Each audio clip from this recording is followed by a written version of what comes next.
مش عشان انا هزرت معاك وتنسوا ان انا دكتور سنان. تعالوا بقى نقيم احلى لون لسنانك بعد الابيض.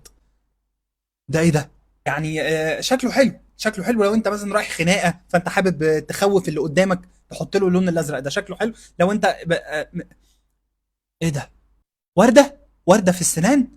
يعني اكشلي هي حلوه، شكلها حلو، بس لو هي صغيره شويه، لان في دلوقتي بيعملوا بيرسينج في السنان. ويعني انا ضد الراي اللي بيقول لك وحشه، انا بشوفها حلوه، فشكلها بيبقى حلو بس لو لزق، انما حفر لا، عشان حرام. عشان حرام، عشان حرام. ده اصلا ماده بليتشنج، ده الماده دي على فكره دي عاديه، دي بنعملها، ده بيبقى بليتشنج بنحطه بعد كده بيبيض السنان، فاللون ده عادي. ده بنحطه ده كائن فضائي ده ولا ايه؟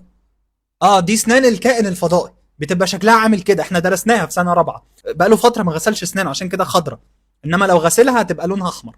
يا نهار اسود على العك. دي فين لون السنان؟ لونها عادي، دي عاديه، سنان عاديه، بس هي بس محتاجه تعمل بوتوكس عشان عامله كده.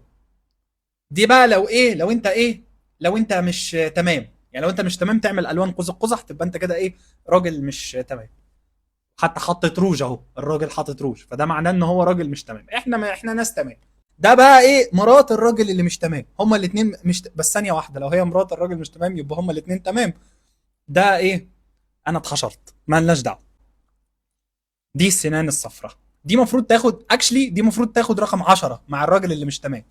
لو طبيعي يعني، لو انت بتسيب سنانك للطبيعه وصفرة، انت كده راجل مش كويس. انما لو بتغسلها وعندك مرض مخليها صفرة، انت كده راجل كويس وتعالى نعالجك. انما ما تسيبش سنانك توصل للمرحله دي، واغسل سنانك. شكرا ليك وسلام عليكم. اعملوا فولو.